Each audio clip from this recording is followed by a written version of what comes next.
morning to everybody that's listening to the sound of my voice. This is the day that the Lord has made. And what we gonna do? We're gonna rejoice and be glad. And today, y'all, let me just say that I'm super rejoicing because this is episode 50.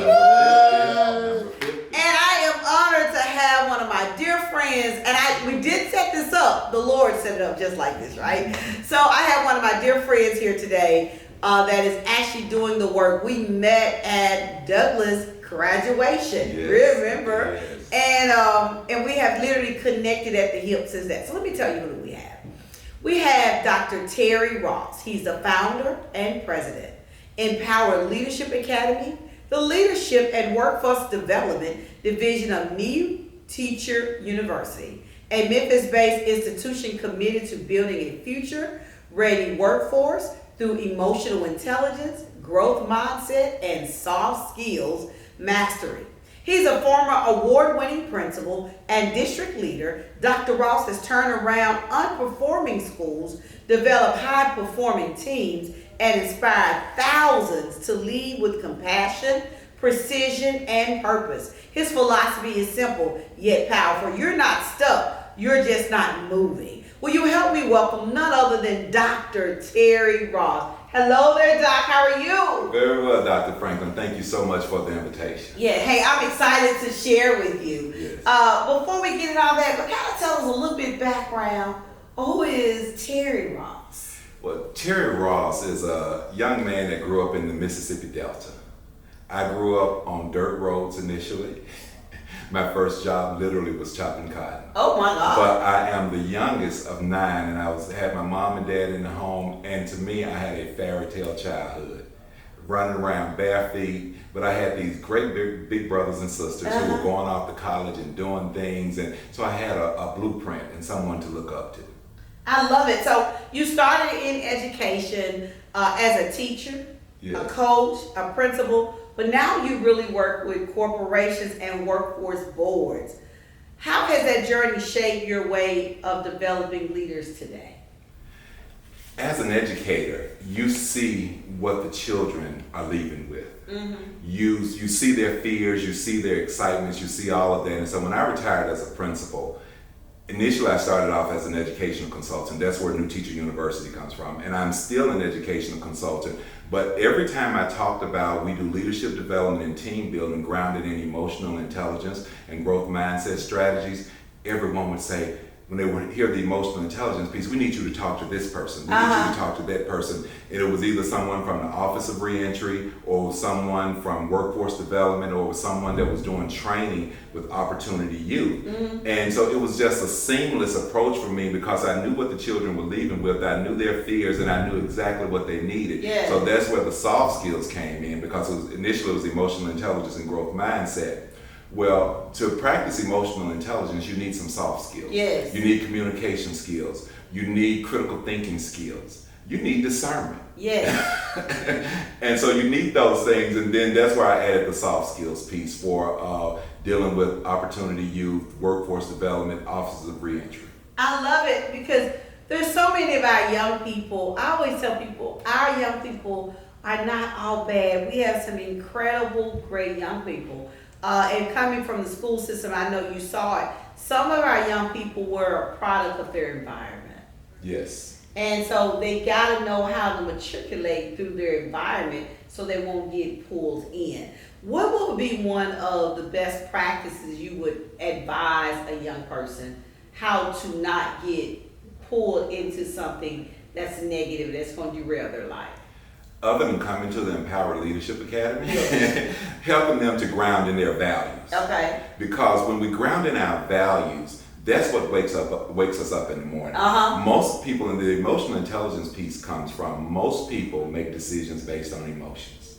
Well, I could have walked in here angry. Yeah. I could get a hug from you and I turned around and got happy. Yeah. And then so I could waste some water on me and I'm upset about something. If I made a decision based on any one of those, I might regret that 5 minutes from now, 5 hours from now. So I tell young people that when you're in the midst of something, take a step back. Okay. Take a deep breath and literally do box breathing. Inhale for 4 seconds, hold for 4 seconds, exhale for 4 seconds, repeat if you need to. Yes. That will give you an opportunity to think about it, because so many of our young people, they'll say, I don't know what came over me. Yes. I saw red.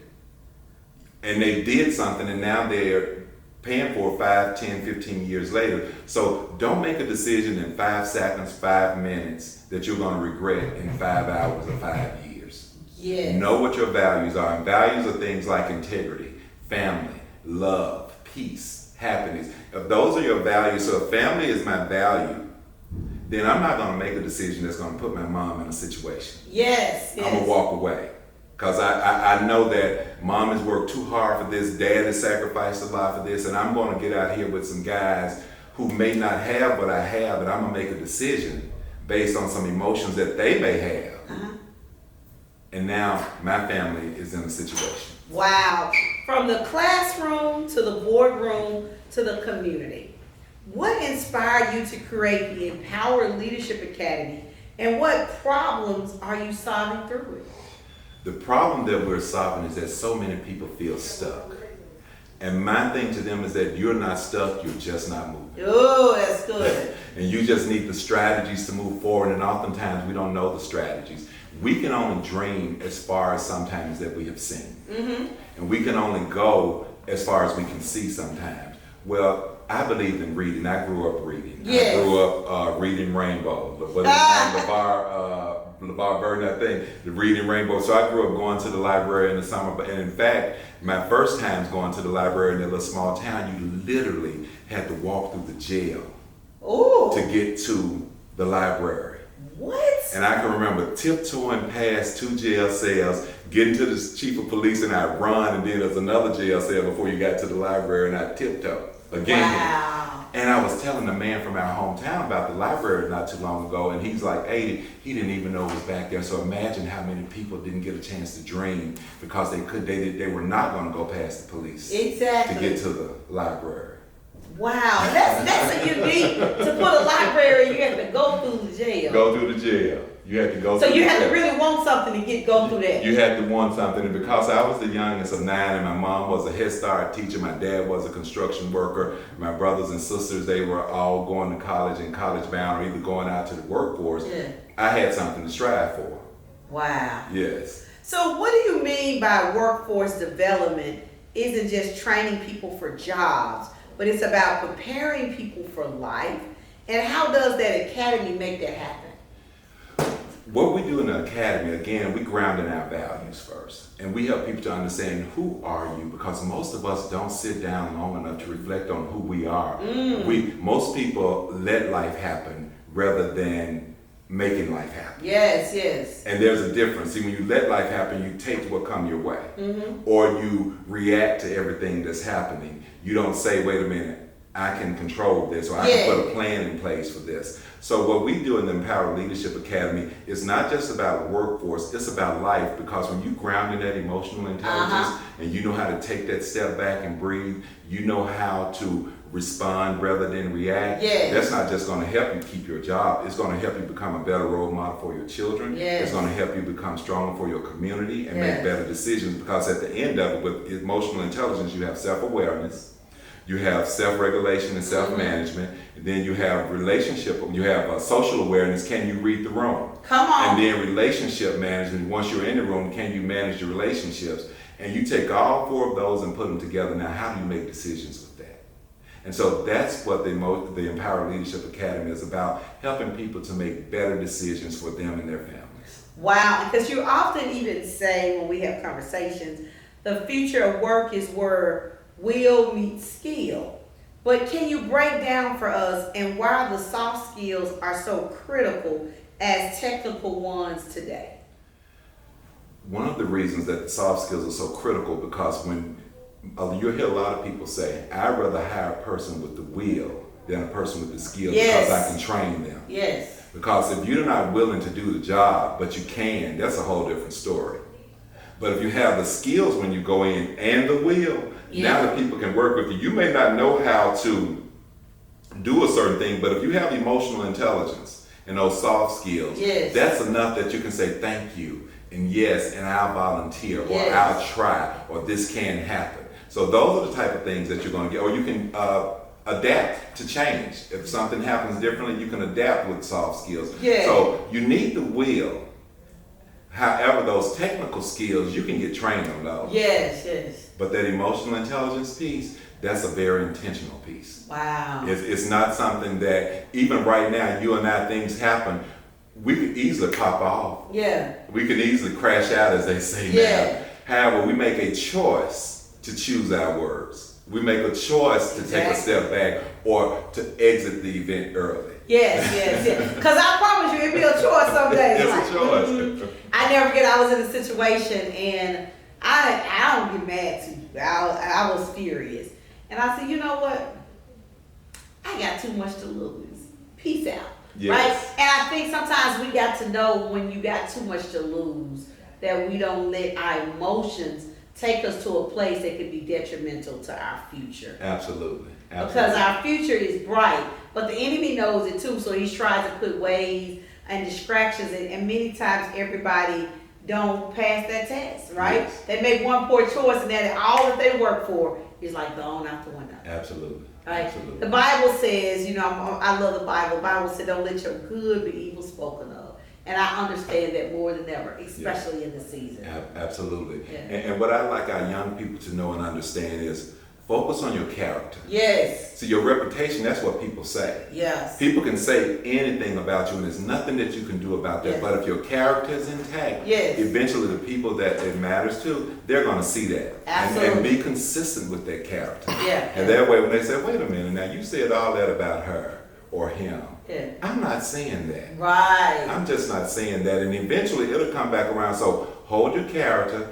People want to trigger you sometimes because they want to trick you out of your position. Yes. They want your birthright. Yes. They want a destiny swap. Yes. Yeah, destiny swap. I like that. Hey y'all, I'm your girl, Dr. Telisa Franklin. We'll be right back right after this. Because I like that destiny swap. Yes. All right, all right.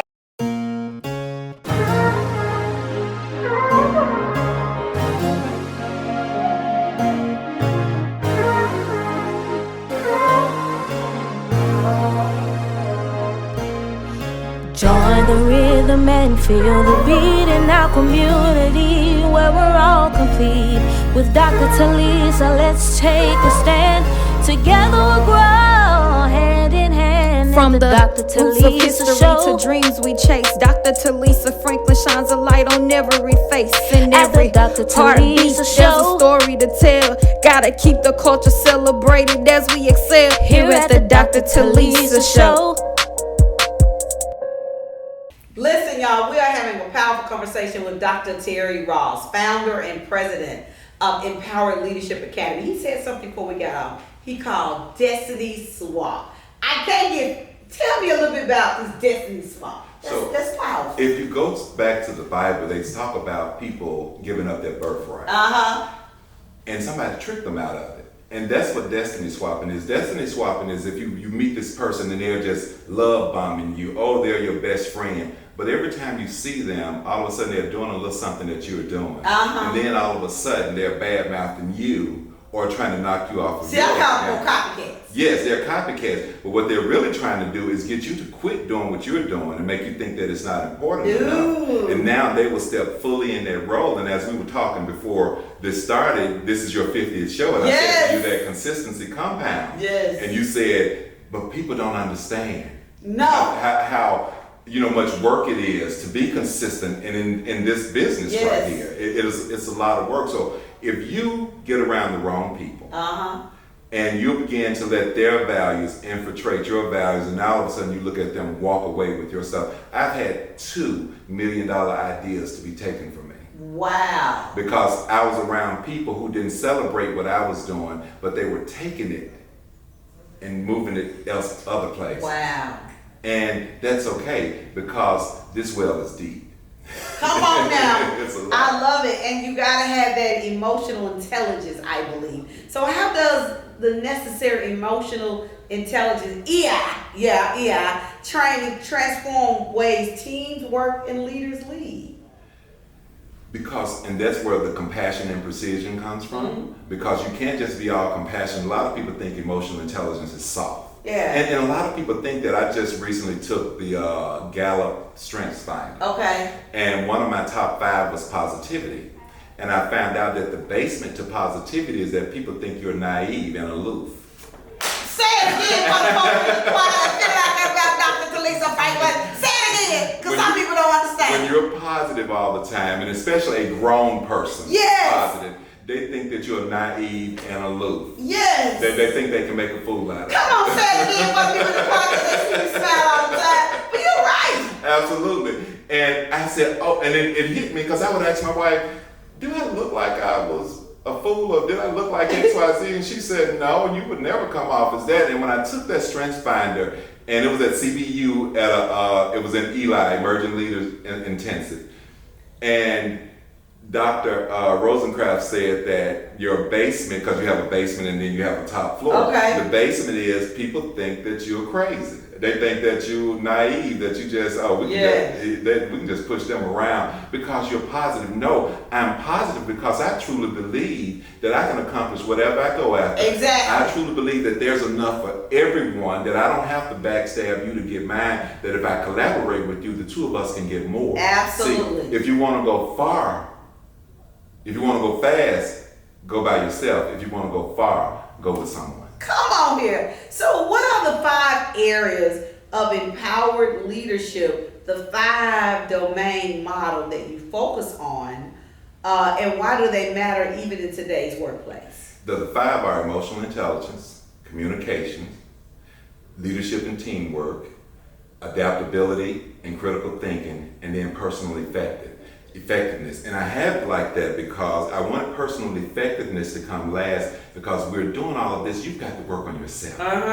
After you're learning all of that stuff, are you working on yourself, or are you just doing it because it's a part of a professional development or it's a part of getting your degree? And that's what I talk with young people about. Don't go to college just to get a good job and make money. Go to college to literally learn and grow.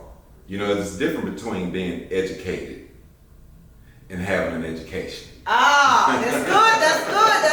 You know, you gotta break that down, being educated and having an education. So my mom used to say, I may not have a PhD degree, but I have a common sense degree. Come on. That's education. Yes. Education is imagination, curiosity, all of those things. Educated is you're going to check off the boxes to get to the next step.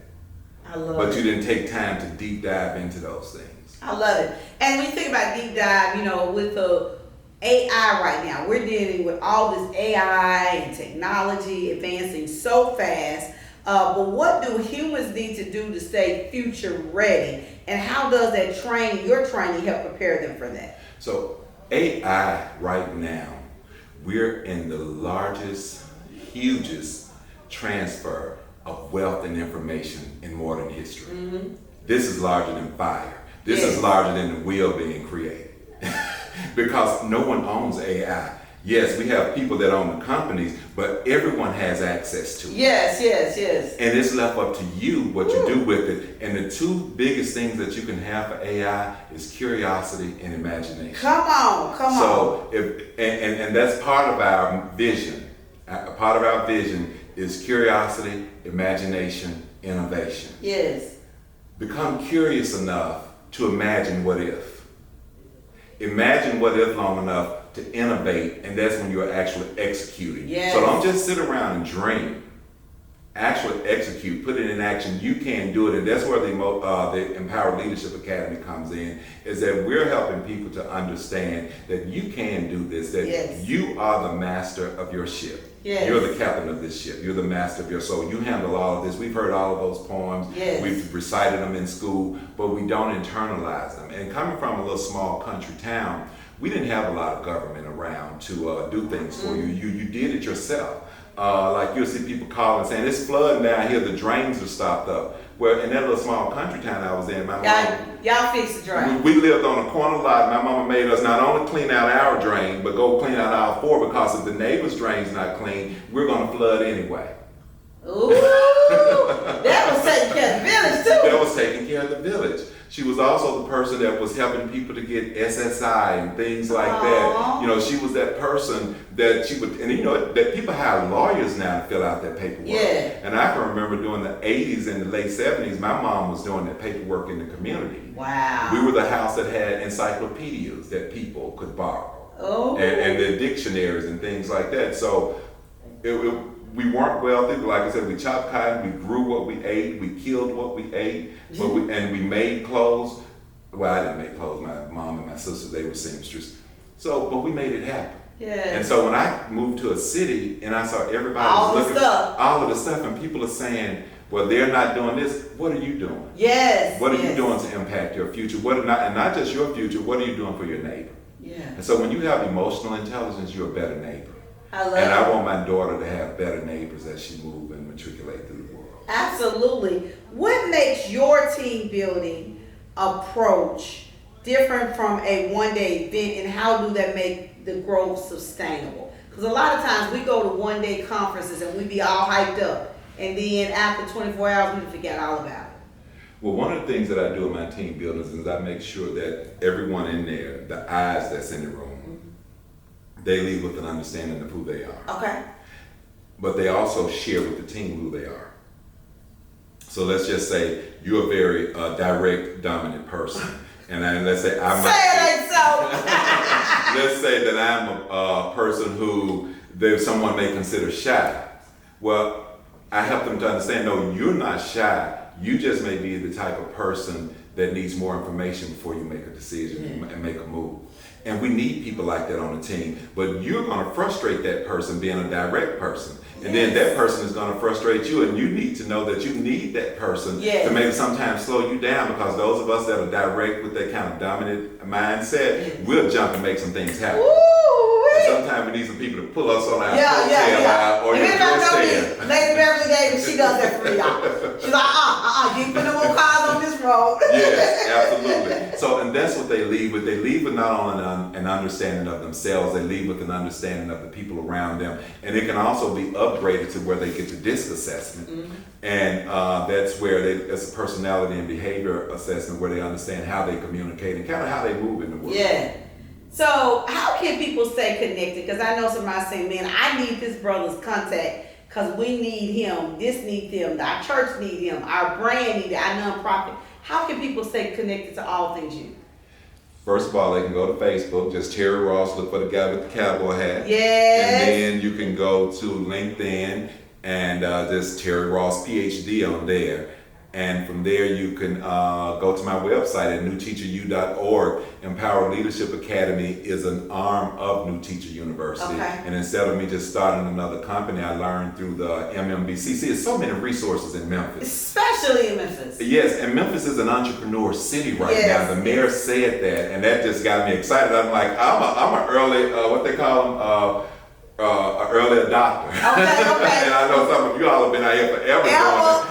But because he's now announced that, I'm like, already on the bandwagon. Yeah. And so that they can just come in, get connected with us, and just learn what it is you need to do to move forward. And I'm not just in there talking about New Teacher University or Empower Leadership Academy. You've heard me say MMBC. Yeah. You know, and you've heard me say CBU. There's community partners. Yes. There are people who've helped me so much to get where I am. I can walk in the room and show up with confidence because of the programs I've been in Memphis, Epicenter, MMBC, the Greater Memphis Chamber, the Black Chamber, and all of these are companies that's helping us to get to the next level. Absolutely. And so I'm not here just talking, I'm actually learning, I'm modeling that I'm growing as well. And we must continue to grow, because when a tree stops growing, what does it do? It's gonna die. It's gonna die, and that's the same thing with us. And we don't want people walking around. They're talking about the zombie apocalypse. Yes. We may already be in it. Because if you're not reaching your full potential, you're just walking around existing from day to day. Yep. You know. The walking dead, let's live. Yes, and see, God is about expansion. We were made by a creator. We were made in the image of a creator. And anytime somebody make you, they want you to be just a little bit like them. You know, your mama and daddy want you to take some of their ways. So we need to take some of those ways that God gave us. God is a creator. Yes. And we should be creating and expanding at all times. I love it. Dr. Terry Ross, before I go, I ask all of my guests this. Give me the one word you would use to describe a community. I would say community is my word, but compassion. Compassion. What would be the one word you would use to describe culture? How we operate. I want one word for culture. Oh, that's a tough It one. is. That's a tough It makes you think, right? Yes, it does. It Right. does. Authentic. Authentic. See? Yes, See? It makes you yes. think. So in order for us to move the needle in our community, we got to continue to have those conversations of compassion and be authentic in Yes. all of our ways. Because a lot of times we have those conversations, but they're not authentic and real. And the people that's on the other side never gets to it. Thank you so much, Dr. Terry Ross. Thank you so much. All right. Hey, y'all. I'm your girl, Dr. Telisa Franklin. Know that I love you, baby. Absolutely. Positively love you. And there is nothing you can do about it. Make this day, make this moment, make this second the best ever. And learn how to be the best version of you. Why? Because everybody else is already taken. Yes.